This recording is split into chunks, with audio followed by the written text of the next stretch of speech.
Salut à tous. Alors aujourd'hui, je vais vous présenter trois livres que j'ai lus qui m'ont marqué et qui ont pu m'aider dans certains domaines. Bon, ça fait longtemps que je les ai lus, mais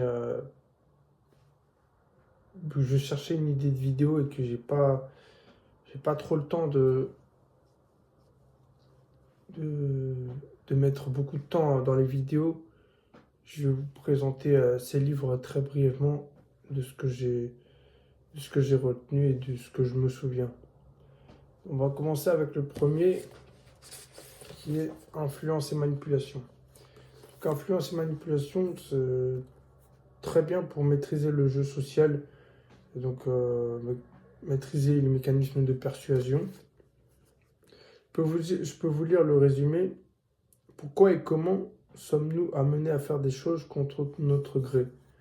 Donc Robert Cialdini, celui qui a écrit le livre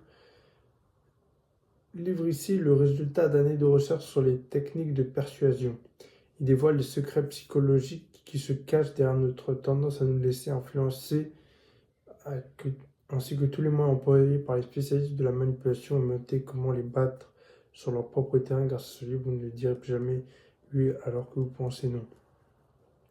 Alors là, pour moi, le mot manipulation est souvent connoté négativement, mais pour moi, il n'est pas forcément négatif parce que si c'est pour manipuler quelqu'un pour le bien de sa personne, c'est pas pareil. Tu peux utiliser la manipulation et l'influence positivement. Et, et donc, si t'es quelqu'un qui pèse dans quelque chose, qui a fait ses preuves dans un domaine, bah, on peut, c'est grâce à ton influence et peut-être aussi le fait que tu sais manipuler, que tu vas orienter des gens vers tel ou tel endroit, tel schéma de pensée, etc.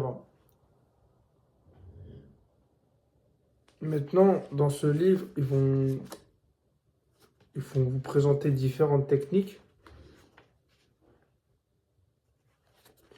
et différents sujets comme différentes histoires, différents témoignages.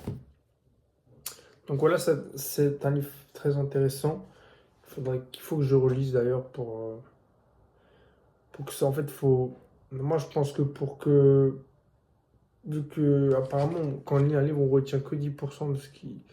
Je pense qu'il faut lire plusieurs fois le même livre pour peut-être 5 10 fois, peut-être moins, mais pour que les informations principales rentrent, que la plupart des informations principales rentrent.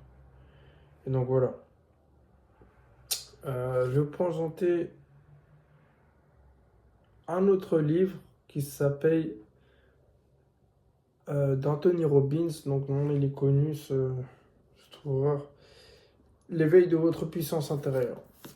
Donc ça c'est bien. Ça parle en partie, il me semble, de la loi de l'attraction, de comment l'appliquer dans sa vie, et de comment transformer vos peurs en pouvoir. Et donc, bref, en réalité, hein, ça c'est ce que je lis là. Donc Anthony Robbins, c'est un coach entrepreneur enseignant en motivation. Anthony Robbins a acquis une notoriété internationale dans le domaine du développement personnel. Ses séminaires rassemblent des milliers de personnes.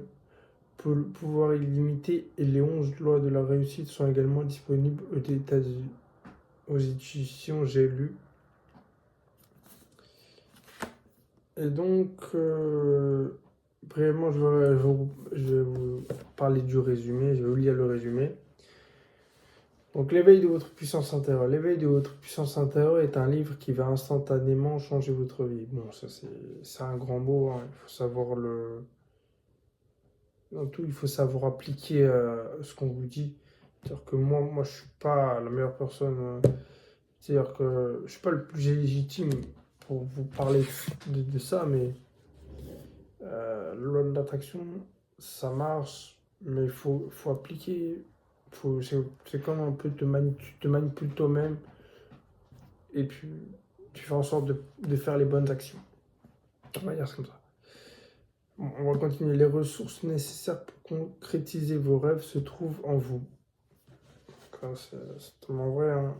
Je suis totalement d'accord avec lui. Anthony Robbins, qui a aidé des millions de personnes à travers le monde, a écrit ce livre pour vous donner les moyens d'opérer des changements précis, mesurables et durables en vous et chez les autres. Les techniques et les stratégies qu'il dévoile vous permettent de prendre immédiatement le contrôle de votre mental et de vos émotions, de votre corps et de vos finances.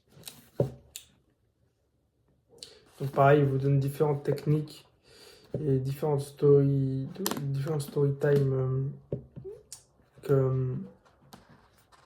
de gens qu'il a connus ou raconte des histoires qui se sont fait réelles, histoires réelles qui sont arrivées pour illustrer ses dires. Et donc c'est très intéressant. Moi je l'ai lu, c'était très intéressant. Je crois que je l'ai lu totalement une fois parce qu'il y a beaucoup de pages, hein. Il est très long, il y a environ plus de 700 pages. Ouais, 780 pages, un peu plus de 780 pages. Donc voilà. Sinon j'ai aussi le. Donc celui-là, c'est l'auteur de Pouvoir limiter.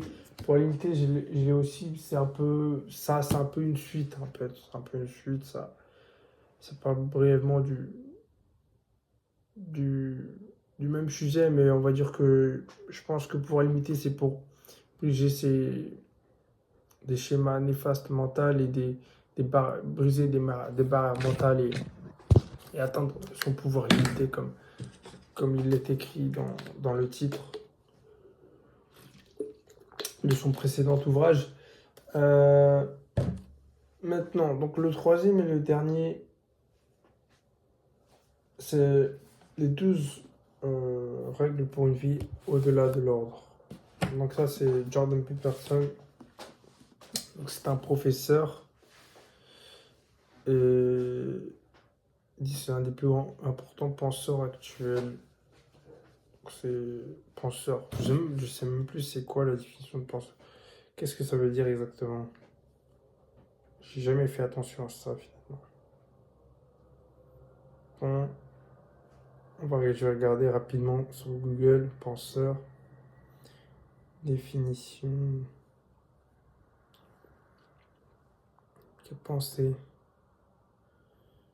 Donc ça me dit que c'est une personne qui s'applique à penser. Donc c'est des règles, donc normalement il y en a 12. Par exemple la règle 7, là je tombe sur la règle 7 brièvement, travailler aussi dur que possible dans au moins un domaine et voyez ce qui se produit. Et après il vous donne, il vous dit comment l'appliquer, tout ça, il y a des histoires aussi, je pense, peut-être pas dans toutes les règles, mais je pense dans la plupart. Donc, je vais vous lire le résumé comme brièvement, comme avant. Quelles sont les nouvelles choses les plus importantes que tout le monde devrait savoir? Après 12 règles pour une vie.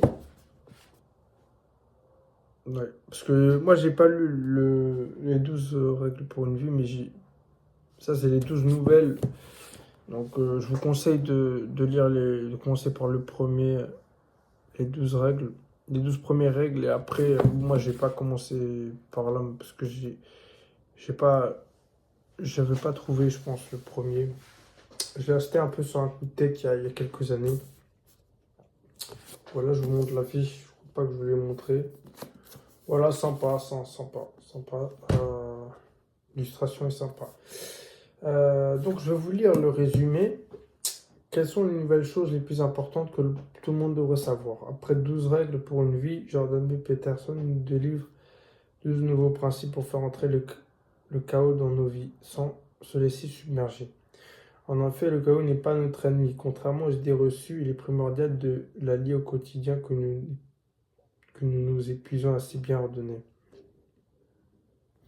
Là, il nous parle de la règle numéro 2. Imaginez que vous pourrez devenir et viser absolument cet objectif. Quel est le comment entre les héros qui nous font rêver et nous inspirent du Christ à Harry Potter en passant par Peter Pan? Tout font ressurgir notre vraie nature d'aventurier et d'artiste, de leader ou de rebelle en sommeil. Si ces héros nous marquent autant, c'est qu'ils nous apprennent à prendre du recul par rapport à notre existence, nous incitant à changer, nous dépasser et à nous accomplir pleinement. Alors fixez-vous des objectifs, choisissez la meilleure cible que vous puissiez atteindre, approchez-vous-en en bien comme en mal tout au long du chemin, reliez vos erreurs et vos idées fausses, affrontez-les et rectifiez-les. Soyez cohérents, le passé, le présent, l'avenir, tous sont importants. Et là, ils me disent que Jordan Peterson est, tout ce qu'il fait dans la vie. Jordan B. Peterson, docteur en psychologie, professeur à Harvard puis à l'université de Toronto, et un intellectuel subversif. Son présent livre d'ouvrier pour une vie et un phénomène d'édition internationale. Donc voilà, donc je conseille de ne pas faire comme moi et de lire d'abord son premier livre, si vous êtes intéressé. Et donc voilà, donc je vous lis 3 livres, je pense que ça suffira, la vidéo fait déjà plus de 10 minutes. Ouais, je pense que j'ai bien expliqué brièvement. Et sinon, vous pouvez vous renseigner, hein. Je pense que je vais faire peut-être d'autres vidéos sur cela, mais avec mon résultat à froid, je pense que je vais pas vous spoil, mais je vais, je vais lire un livre là, un nouveau livre euh, sur une technique d'apprentissage. Et je vous dirai laquelle c'est, elle est assez connue. Et une fois que j'aurai fini le livre, je vous donnerai un résumé, comme ça, après, comme ça, je garderai le plus de souvenirs possible. Voilà, je vous dis à plus pour une nouvelle vidéo.